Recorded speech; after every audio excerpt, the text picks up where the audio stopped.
Hello दोस्तों, आज की क्लास में जो टॉपिक हम पढ़ने वाले हैं वो बहुत ही ज़्यादा इम्पॉर्टेंट और इजी है, जिसका नाम है टेंस। टेंस जो होता है वो बहुत ही आसान है, लेकिन बच्चे इसको जल्दी से समझ नहीं पाते हैं और उन्हें बहुत ही ज़्यादा प्रॉब्लम होती है। पर आज की क्लास को अगर आपने पूरा देख लिया तो टेंस आपको एकदम ही क्लियर हो जाएगा, क्योंकि यहाँ पर कॉन्सेप्ट और एग्जाम्पल के साथ मैं आपको बिल्कुल ही ईजी वे में ट्रांसलेशन टेंस सिखाने वाली हूँ। तो हमारा जो टेंस होता है वो होता क्या है, सबसे पहले तो हमें ये जानना है कि टेंस होता क्या है। तो हमारा जो ये टेंस है इसे हम हिंदी में कहते हैं काल, और काल का मतलब क्या होता है, समय।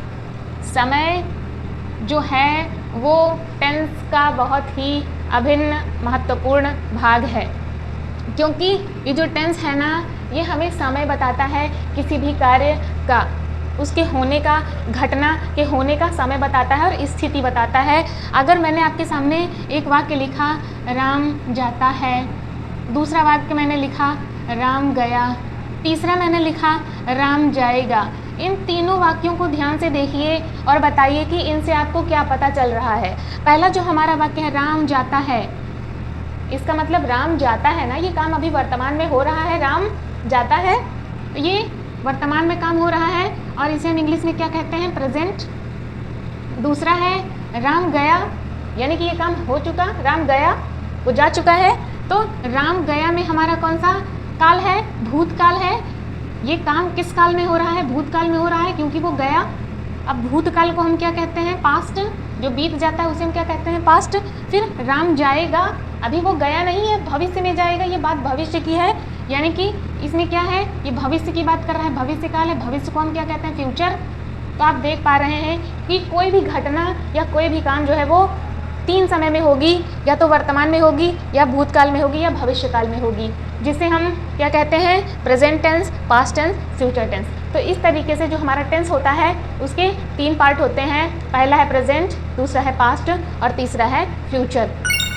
अब प्रेजेंट, पास्ट, फ्यूचर की तो बात हो गई, लेकिन अब बात आती है कि क्या प्रेजेंट में जो हमारे सेंटेंस होते हैं वो एक ही तरीके के होते हैं? नहीं, प्रेजेंट और पास्ट, फ्यूचर, इन तीनों में जो वाक्य होते हैं वो अलग अलग तरीके के होते हैं। जैसे अभी मैंने लिखा राम जाता है, अब मैं कहूँ राम जा रहा है, फिर मैं कहूँ राम जा चुका है, उसके बाद मैं कहूँ राम 2 घंटे से जा रहा है। तो आप ये देखेंगे कि ये जो हमारे तीनों वाक्य आपके सामने लिखे हुए हैं, अब ऐसे ही अगर मैं कहूँ राम जा रहा था, राम जा चुका था, राम 2 घंटे से जा रहा था, या राम जाएगा, जा रहा होगा, जा चुका होगा, 2 घंटे से जा रहा होगा, तो ऐसे वाक्य अगर मैं लिख दूँ तो क्या इन सभी में एक ही नियम लगेंगे? नहीं। अब इन जो ये तीनों सेंटेंस आपके सामने लिखे हुए हैं ये अलग अलग समय में हो रहे हैं, इनके अलग अलग नियम हैं और इन्हें हम अलग अलग नाम देते हैं। जैसे ये जो हमारा है राम जा रहा है, अब देखिए जा रहा है यानी कि काम जो है हमारा जारी है। जब काम जारी होता है तो वो कॉन्टिन्यूअस होते हैं। कंटिन्यूअस का क्या मतलब होता है, कंटिन्यू, जारी है, कंटिन्यू, तो कंटिन्यू से बना कंटिन्यूअस। उसके बाद राम जा चुका है, ये काम पूरा हो चुका, इसे हम कहते हैं परफेक्ट। जब चुका आएगा तो परफेक्ट टेंस होगा। राम 2 घंटे से जा रहा है, देखिए जा रहा है, काम जारी है, 2 घंटे से जा रहा है, यानी कि काम भूतकाल में शुरू हुआ और अभी तक जारी है। तो इस कंडीशन में हमारा क्या हो जाएगा, परफेक्ट कॉन्टिन्यूअस हो जाएगा। और यहाँ पर मैंने जो ये वाक्य लिखा था राम जाता है, यहाँ पर क्या हो जाएगा, इंडेफिनिट हो जाएगा। तो ये क्या है, इंडेफिनिट। तो इस तरीके से आप देख पा रहे हैं कि हमारा प्रेजेंट, पास्ट और फ्यूचर का भी 4 पार्ट होता है। इनमें से भी वाक्य जो है वो 4 तरीके से बनता है, जिसमें पहले तो ये, दूसरा ये कंटिन्यूअस, यानी कि सबसे पहले तो होगा इंडेफिनिट, इन तीनों का इंडेफिनिट, फिर इनका कॉन्टिन्यूअस, परफेक्ट और परफेक्ट कॉन्टिन्यूअस। तो इस तरीके से आप देख पा रहे हैं कि जब इसके 4 पार्ट हुए, फिर पास्ट के 4 हुए, फ्यूचर के 4 हुए, तो ये कुल कितने हो गए, 12। अब इन सभी के बारे में हमें अलग अलग बात करनी है, अलग अलग इनके रूल हैं जिनको हमें देखना है एग्जाम्पल के साथ। तो चलिए शुरू करते हैं।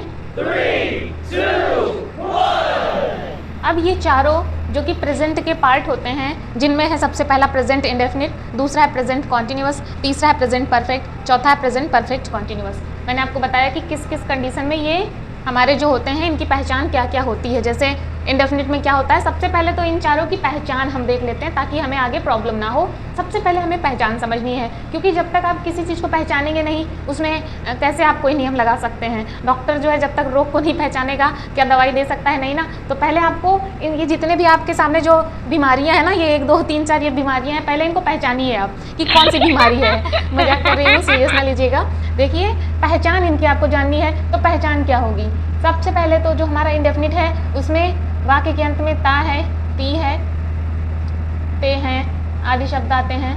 फिर कॉन्टिन्यूअस देखिए, इसमें वाक्य के अंत में रहा है, रही है, रहे हैं ऐसे शब्द आते हैं। और ये हमारा जो होता है काम जारी होता है तब हमारा कॉन्टिन्यूअस होता है। फिर आता है परफेक्ट, इसमें काम हो चुका होता है तो वाक्य के अंत में चुका है, चुकी है, चुके हैं ऐसे शब्द आते हैं। और यहाँ पर हमें वाक्य के अंत में रहा है, रही है, रहे हैं के साथ साथ साथ साथ साथ साथ का मतलब समझ लीजिए कुछ और भी है, समय भी दिया होता है। ठीक है, तो रहा है, रही है, रहे हैं के साथ साथ अगर समय भी दिया हो, जैसे वह 2 घंटे से पढ़ रहा है, वह 2 दिन से स्कूल जा रहा है, तुम सुबह से खेल रहे हो, यहाँ समय दिया हुआ है ना, तो ये हमारा क्या है, परफेक्ट कॉन्टिन्यूअस है। यहाँ देखिए रहा है तो यहाँ रहेगा, आपको समय नहीं दिया रहेगा, केवल वह पढ़ रहा है, तुम खेल रहे हो, वे जा रहे हैं। यहाँ ता है, ती है, ते हैं आएंगे तो वह जाता है, तुम खाते हो, वे पढ़ते हैं, ऐसे शब्द आएंगे। उसके बाद ये परफेक्ट है तो वह जा चुका है, तुम जा चुके हो, वे खेल चुके हैं, ऐसे शब्द वाक्य आएंगे। ठीक है, तो अब देखिए जी पहचान जब हमने जान ली तो अब इसके बाद बात आती है किसकी, पहचान के बाद क्या बात आती है, नियम की, कि इनका नियम क्या होगा, क्या नियम इन पर लगता है, क्या स्ट्रक्चर होता है। तो देखिए हमारा जो इंडेफिनिट होता है इसमें सबसे पहले तो आता है सब्जेक्ट, उसके बाद वर्ब की फर्स्ट फॉर्म आती है, फिर यस या ईएस लगता है, उसके बाद ऑब्जेक्ट आता है।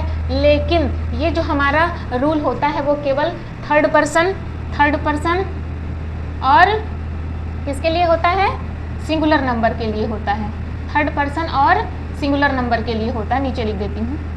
थर्ड पर्सन और सिंगुलर नंबर अगर होंगे तो यस या ईएस लगेगा। ठीक है ना, थर्ड पर्सन कौन से होते हैं, ही सी इट, और नेम जो हमारे होते हैं वो क्या होते हैं, थर्ड पर्सन होते हैं। और फर्स्ट पर्सन में आई वी होता है, सेकंड में क्या होता है, यू।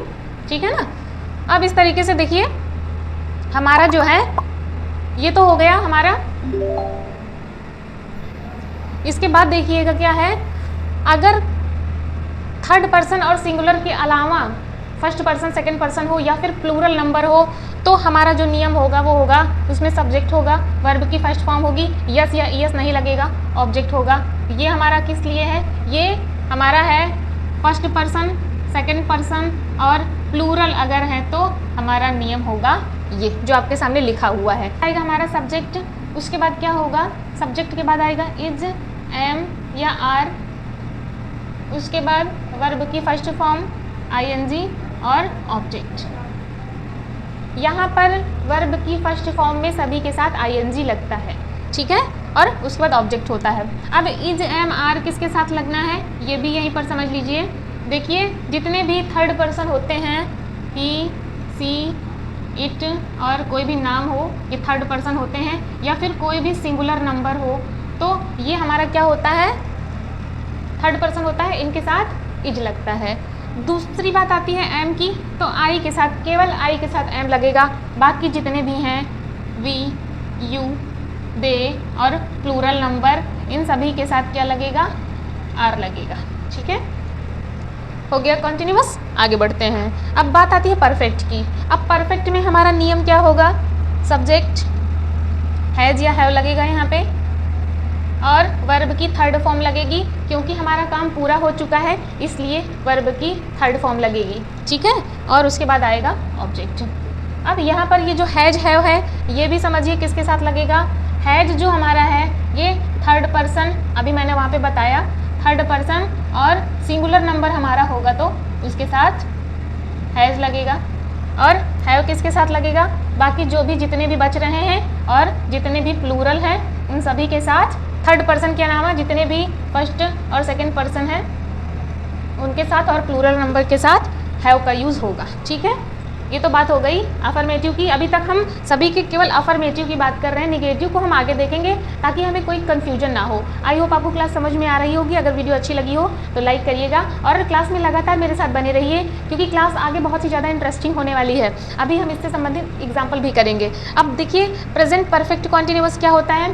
परफेक्ट कॉन्टिन्यूअस में हमें समय भी दिया होता है और वाक्य के अंत में रहा है, रही है, रहे हैं आदि शब्द भी आते हैं। इसमें नियम होगा, सबसे पहले आएगा सब्जेक्ट, उसके बाद यहाँ पर हम हैज बीन और हैव बीन का यूज़ करते हैं, क्योंकि परफेक्ट है तो हैज हैव लगेगा ही, उसके साथ बीन लगता है। तो सब्जेक्ट हैज बीन या हैव बीन, वर्ब की फर्स्ट फॉर्म ing, ऑब्जेक्ट, और क्योंकि समय दिया होता है यहाँ पर तो इसलिए हम सिंस या फॉर का यूज़ करते हैं। उसके बाद हमारा आता है टाइम, जो भी टाइम दिया हुआ है। ठीक है, तो ये हो गया आपका परफेक्ट कॉन्टिन्यूअस। अब इन सभी के अफर्मेटिव की बात हमने कर ली। अब हम पहले इनके एग्जाम्पल देख लेते हैं। ठीक है, बैकग्राउंड से एक आवाज़ नॉइज़ आ रही है, इसको प्लीज़ आप लोग इग्नोर करिए, क्योंकि अगर मैं इसके बंद होने का वेट करूँगी तो मैं काम नहीं कर पाऊँगी। देखते हैं इनसे संबंधित एग्जाम्पल। वह खाना खाता है, तो इसका क्या हो जाएगा, ही ईट्स फूड। अब देखिए ये हमारा ही जो है ये थर्ड पर्सन है तो इसके साथ यस लगा। अगर यहाँ पर होता वे फुटबॉल खेलते हैं, वे फुटबॉल खेलते हैं, तो यहाँ पर हमारा जो सब्जेक्ट है वो क्या है, प्लूरल नंबर है, इसके साथ यस या यस नहीं लगेगा। They play football. I hope आप समझ रहे होंगे चीज़ों को। अब इसको देखिए कॉन्टिन्यूअस। कॉन्टिन्यूअस में क्या होगा, वह खा रहा है। यहाँ पर आपको सबसे पहले सब्जेक्ट लिखना है, फिर ही के साथ इज लगता है, ही इज, ईट होगा और ing लगेगा, बस ऑब्जेक्ट है नहीं। वे दौड़ रहे हैं, वे दौड़ रहे हैं, इसमें क्या होगा, दे, और मैंने आपको बताया था दे के साथ आर लगेगा। दौड़ना का क्या होगा, रन, ing लग जाएगा। ठीक है, समझ रहे हैं चीज़ों को। अब आगे देखिए प्रेजेंट परफेक्ट। परफेक्ट में क्या होता है, वे गेंद खेल चुके हैं, खेल चुके हैं, तो यहाँ पर दे और दे के साथ क्या लगेगा, हैव लगेगा, क्योंकि प्लूरल है, प्लूरल के साथ हैव लगता है, दे हैव। प्ले की थर्ड फॉर्म लगेगी, प्लेड अ बॉल। तुम चाय पी चुके हो, चाय पी चुके हो। यहाँ पर हमारा जो सब्जेक्ट है वो क्या है, यू है, यू के साथ हैव आता है, यू हैव, और पीना का क्या होता है, ड्रिंक। ड्रिंक की थर्ड फॉर्म क्या होती है, ड्रंक, हैव ड्रंक टी। ठीक है, यू हैव ड्रंक टी। ये हो गया आपका। आगे देखते हैं प्रेजेंट परफेक्ट कॉन्टिन्यूअस में क्या होता है, तुम 2 घंटे से किताब पढ़ रहे हो, 2 घंटे से किताब पढ़ रहे हो। देखिए यहाँ आपको टाइम भी दिया हुआ है, क्या टाइम दिया हुआ है, 2 घंटे से। ठीक है, तो जब आपको दिया हुआ है 2 घंटे से, तो सबसे पहले तो यू, अब यू के साथ हैव लगता है तो यहाँ पर हो जाएगा यू हैव बीन, फिर रीड ing लगेगा तो हो जाएगा रीडिंग। अब समझना आपको ये है कि सिंस या फॉर में से क्या लगाए हम, तो देखिए जो आपका निश्चित समय होता है उसके साथ सिंस लगता है।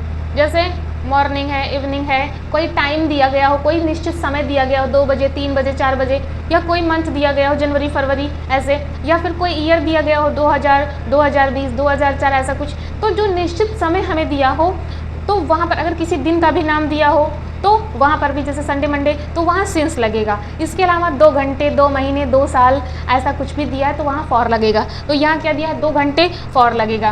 Reading for 2 hours. ठीक है, नेक्स्ट है, अगर हम कहें मैं सुबह से खेल रहा हूँ तो I have been playing since morning, क्योंकि सुबह आपको एक टाइम दिया हुआ है तो सिंस लगेगा, सिंस मॉर्निंग।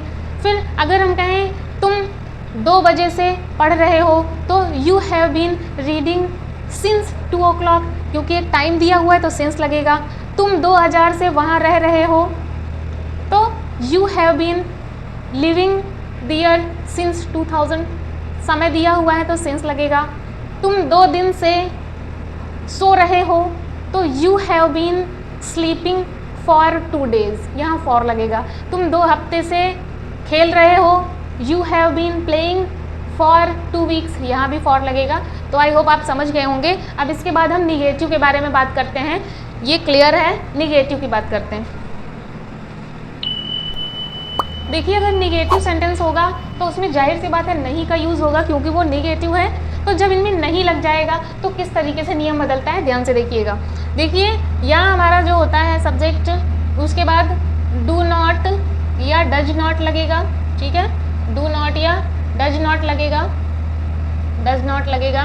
वर्ब की फर्स्ट फॉर्म रहेगी और क्या होगा, ऑब्जेक्ट होगा, ठीक है। ये हो गया हमारा। अब निगेटिव में हम यस या यस नहीं लगाते हैं, इंट्रोगेटिव में भी हम यस या यस नहीं लगाते हैं, केवल अफर्मेटिव में लगाते हैं। यहाँ पर जो हमारा डू या डज नॉट है, ये किस तरीके से लगेगा देखिएगा। हमारा जो ही, सी, इट और नेम के बाद कोई भी सिंगुलर नंबर होगा तो उसके साथ डज लगेगा। बाकी जितने भी हैं, आई, वी, यू, दे और कोई भी प्लूरल नंबर, उन सभी के साथ क्या लगेगा, डू नॉट लगेगा, ठीक है। यहाँ देखिए कॉन्टिन्यूअस में देखिए क्या होता है। कॉन्टिन्यूअस में हमारा इज, एम, आर के साथ केवल नॉट लग जाता है। जैसे सब्जेक्ट होगा, उसके बाद इज, एम या आर के बाद क्या होगा, नॉट लग जाएगा। वर्ब की फर्स्ट फॉर्म होगी आईएनजी और ऑब्जेक्ट हो जाएगा। इज, एम, आर कैसे लगना है मैंने बताया आपको। अब यहाँ पे देखिए जो हमारा परफेक्ट है, इसमें क्या होगा, सब्जेक्ट होगा हैज या हैव के बाद नॉट लग जाएगा। उसके बाद वर्ब की थर्ड फॉर्म होगी, फिर ऑब्जेक्ट हो जाएगा, ठीक है। अब परफेक्ट कॉन्टिन्यूअस की बात कर लेते हैं। यहाँ पे सब्जेक्ट होगा हैज या हैव प्लस बीन, हैज या हैव नॉट बीन, ठीक है, नॉट बीन हो जाएगा। Has not been, have not been plus verb की फर्स्ट फॉर्म आईएनजी, ऑब्जेक्ट और हमारा सिंस या फॉर रहता है। सिंस या फॉर रहेगा, उसके बाद जो भी टाइम दिया है वो रहता है, ठीक है। आई होप क्लियर हो रहा होगा। अब इस तरीके से ये तो नेगेटिव के सारे नियम हो गए हैं। अब इनसे संबंधित एग्जाम्पल भी कर लेते हैं, देखिए आगे। अब इंडेफिनिट का हमारा पहला सेंटेंस होगा, वह स्कूल नहीं जाता है। तो ही के साथ मैंने क्या बताया था आपको, डज नॉट लगना है। He does not go, yes या यस नहीं लगना है क्योंकि निगेटिव में नहीं लगता, गो टू स्कूल। अब अगर यहाँ होता मैं खाना नहीं खाता हूँ, तो मैं खाना नहीं खाता हूँ में आई, डू नॉट लगेगा आई के साथ, डू नॉट ईट फूड। ये हो गया हमारा इंडेफिनिट का निगेटिव। अब कॉन्टिन्यूअस के निगेटिव की बात करते हैं। वह घर नहीं जा रहा है, नहीं जा रहा है। ही इज नॉट लगेगा, ही के साथ इज लगता है। गोइंग टू हाउस, ठीक है। तुम किताब नहीं पढ़ रहे हो, तो यहाँ पर क्या होगा, you are not reading a book, ठीक है, समझ रहे। आगे देखिए परफेक्ट में क्या होगा, वह खाना नहीं खा चुका है, नहीं खा चुका है। तो ही हैज़ नॉट, ईट की थर्ड फॉर्म ईटन फूड। मैं गाना नहीं गा चुका हूँ, नहीं गा चुका हूँ।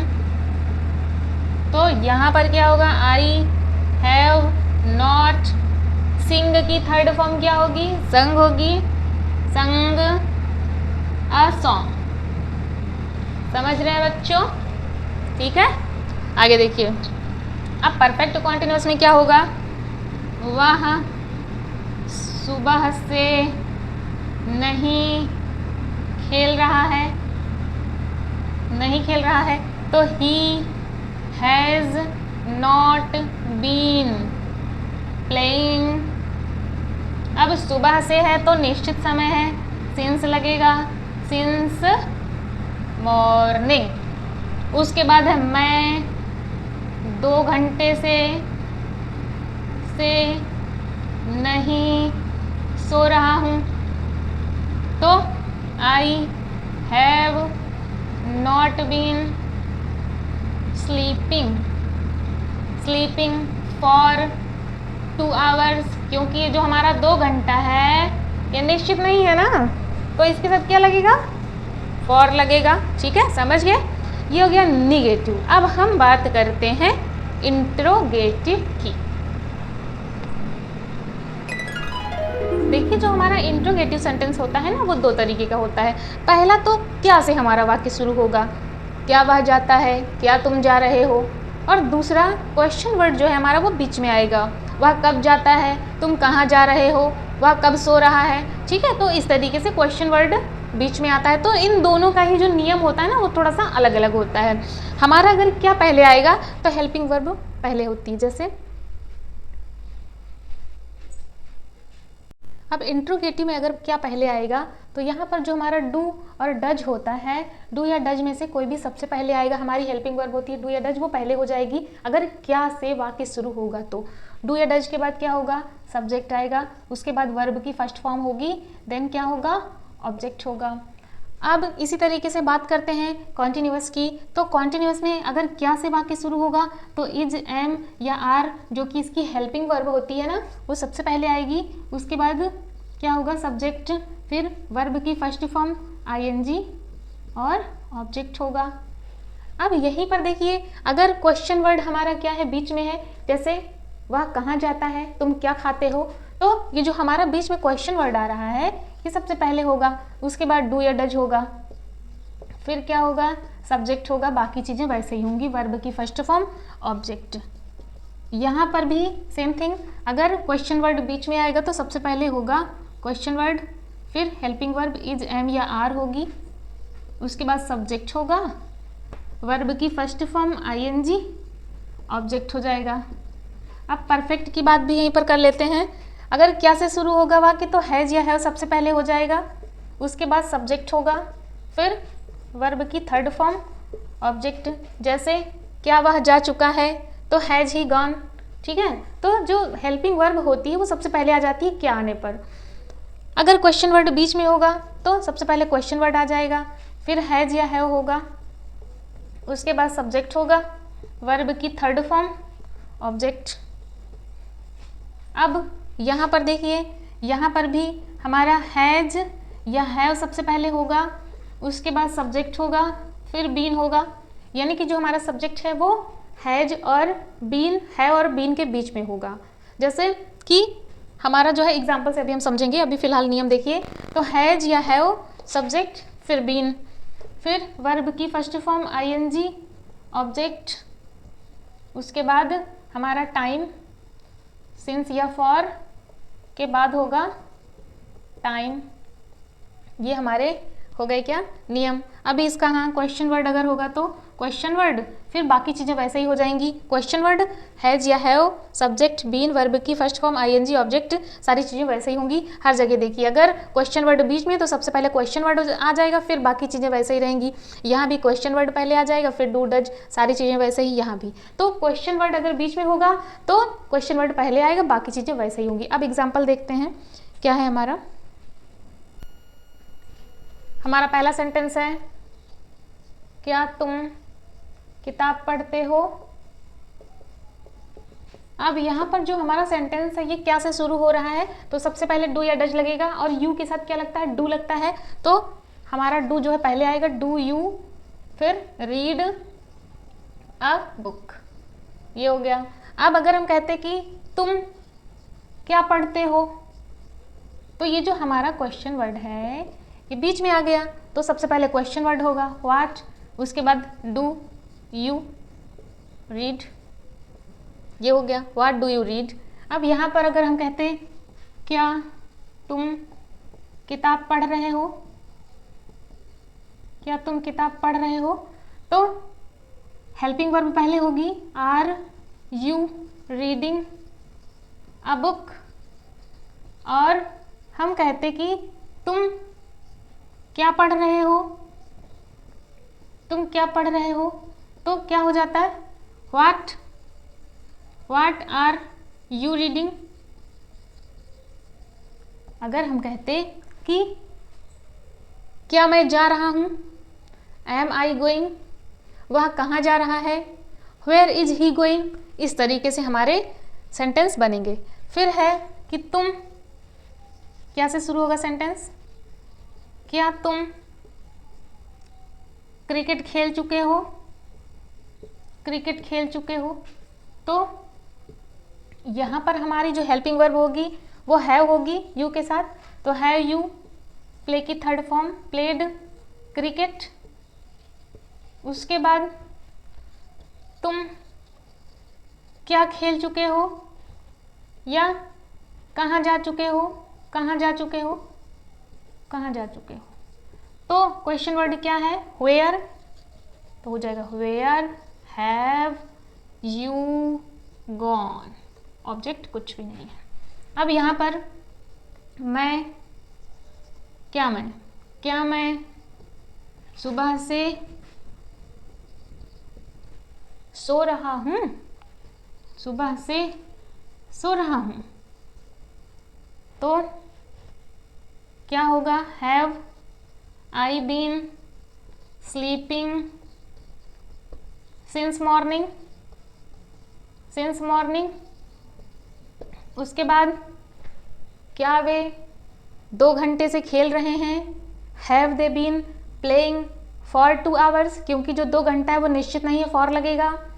क्या वे मंडे से स्कूल जा रहे हैं, have they been going to school since Monday. उसके बाद अगर क्वेश्चन वर्ड बीच में आता है तो वह 2 घंटे से क्या खेल रहा है, क्या खेल रहा है, what has he been playing for 2 hours.